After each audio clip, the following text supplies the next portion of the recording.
Purpose Driven Life, Day 6. Life is a temporary assignment. Lord, remind me how brief my time on earth will be. Remind me that my days are numbered and that my life is fleeing away. Psalm 39, verse 4. I am here on earth for just a little while. Psalm 119, verse 19. Life on earth is a temporary assignment. The Bible is full of metaphors that teach about the brief, temporary, and transient nature of life on earth. Life is described as a mist, a fast runner, a breath, and a wisp of smoke.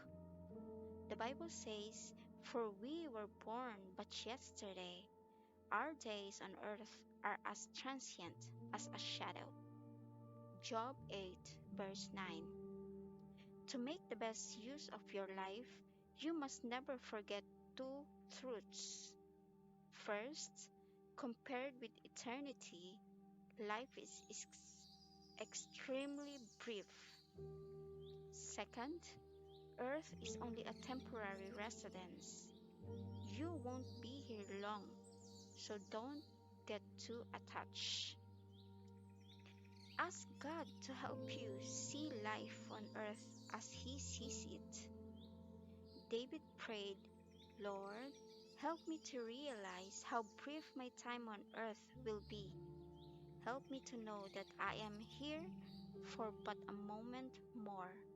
Psalm 39, verse 4. Repeatedly, the Bible compares life on earth to temporarily living in a foreign country. This is not your permanent home or final destination. You're just passing through, just visiting Earth. The Bible uses terms like alien, pilgrim, foreigner, stranger, visitor, and traveler to describe our brief stay on earth. David said, "I am but a foreigner here on earth." Psalm 119, verse 19. And Peter explained, "If you call God your Father, live your time as temporary residents on earth." 1 Peter 1, verse 17. In California, where I live, many people have moved from other parts of the world to work here, but they keep their citizenship with their home country. They are required to carry a visitor registration card called a green card, which allows them to work here even though they aren't citizens. Christians should carry spiritual green cards to remind us that our citizenship is in heaven. God says His children are to think differently about life from the way unbelievers do. All they think about is this life here on earth, but we are citizens of heaven, where the Lord Jesus Christ lives. Philippians 3, verse 19 to 20. Real believers understand that there is far more to life than just the few years we live on this planet. Your identity is in eternity, and your homeland is heaven. When you grasp this truth, you will stop worrying about having it all on earth. God is very blunt about the danger of living for the here and now and adopting the values, priorities, and lifestyles of the world around us. When we flirt with the temptations of this world, God calls it spiritual adultery. The Bible says you're cheating on God if all you want is your own way. Flirting with the world every chance you get, you end up enemies of God and His ways. James 4, verse 4.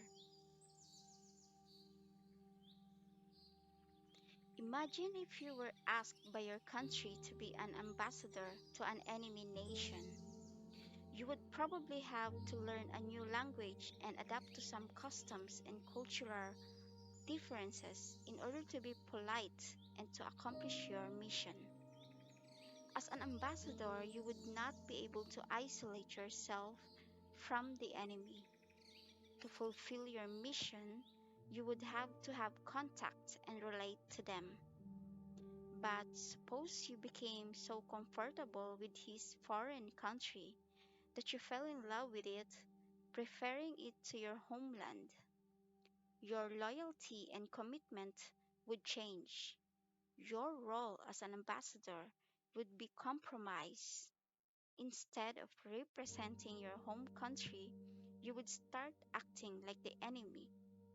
You'd be a traitor. The Bible says we are Christ's ambassadors. 2 Corinthians 5, verse 20. Sadly, many Christians have betrayed their king and his kingdom. They have foolishly concluded that because they live on earth, it's their home. It is not. The Bible is clear. Friends, this world is not your home, so don't make yourselves cozy in it. Don't indulge your ego at the expense of your soul. 1 Peter 2, verse 11. God warns us to not get too attached to what's around us because it is temporary. We're told those in frequent contact with the things of the world should make good use of them without becoming attached to them, for this world and all it contains will pass away. 1 Corinthians 7, verse 31. Compared with other centuries, life has never been easier for much of the Western world. We are constantly entertained, amused, and catered to. With all the fascinating attractions, mesmerizing media, and enjoyable experiences available today, it's easy to forget that the pursuit of happiness is not what life is about. Only as we remember that life is a test, a trust, and a temporary assignment will the appeal of these things lose their grip on our lives. We are preparing for something even better. The things we see now are here today, gone tomorrow. But the things we can see now will last forever. 2 Corinthians 4 verse 18b. The fact that earth is not our ultimate home explains why, as followers of Jesus, we experience difficulty, sorrow, and rejection in this world. John 16 verse 33. It also explains why some of God's promises seems unfulfilled, some prayers seems unanswered, and some circumstances seem unfair. This is not the end of the story. In order to keep us from becoming too attached to earth, God allows us to feel a significant amount of discontentment and dissatisfaction in life, longings that will never be fulfilled on this side of eternity. We're not completely happy here because we're not supposed to be. Earth is not our final home. We were created for something much better. A fish would never be happy living on land because it was made for water. An eagle could never feel satisfied if it wasn't allowed to fly. You will never feel completely satisfied on earth because you were made for more. You will have happy moments here, but nothing compared with what God has planned for you. Realizing that life on earth is just a temporary assignment should radically alter your values. Eternal values, not temporal ones, should become the deciding factors for your decisions. As C.S. Lewis observed, all that is not eternal is eternally useless. The Bible says, we fix our eyes not on what is seen, but on what is unseen. For what is seen is temporary, but what is unseen is eternal. 2 Corinthians 4, verse 18. It is a fatal mistake to assume that God's goal for your life is material prosperity or popular success, as the world defines it. The abundant life has nothing to do with the material abundance, and faithfulness to God does not guarantee success in a career or even in ministry. Never focus on temporary crowns. 1 Peter 2, verse 11. Paul was faithful, yet he ended up in prison. John the Baptist was faithful, but he was beheaded. Millions of faithful people being martyred have lost everything or have come to the end of life with nothing to show for it. But the end of life is not the end. In God's eyes, the greatest heroes of faith are not those who achieve prosperity, success, and power in this life, but those who treat this life as a temporary assignment and serve faithfully, expecting their promised reward in eternity. The Bible says this about God's Hall of Fame. All these great people died in faith. They did not get the things that God promised His people, but they saw them coming far in the future and were glad. They said they were like visitors and strangers on earth. They were waiting for a better country, a heavenly country. So God is not ashamed to be called their God because He has prepared a city for them.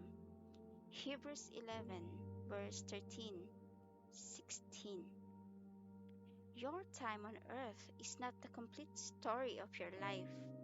You must wait until heaven for the rest of the chapters. It takes faith to live on earth as a foreigner. An old story is often repeated for a retiring missionary coming home to America on the same boat as the President of the United States. Cheering crowds, a military band, a red carpet, banners, and the media welcomed the President home. But the missionary slipped off the ship unnoticed. Feeling self pity and resentment, he began complaining to God. Then God gently reminded him, but my child, you're not home yet. You will not be in heaven 2 seconds before you cry out, why did I place so much importance on things that were so temporary? What was I thinking? Why did I waste so much time, energy, and concern on what wasn't going to last? When life gets tough, when you're overwhelmed with doubt, or when you wonder if living for Christ is worth the effort, remember that you are not home yet. At death, you won't leave home, you'll go home. Day 6, thinking about my purpose. Point to ponder. This world is not my home. Verse to remember. So we fix our eyes not on what is seen, but on what is unseen. For what is seen is temporary, but what is unseen is eternal. 2 Corinthians 4, verse 18. Question to consider. How should the fact that life on earth is just a temporary assignment change the way I am living right now? I'm Cecil. Thank you for listening.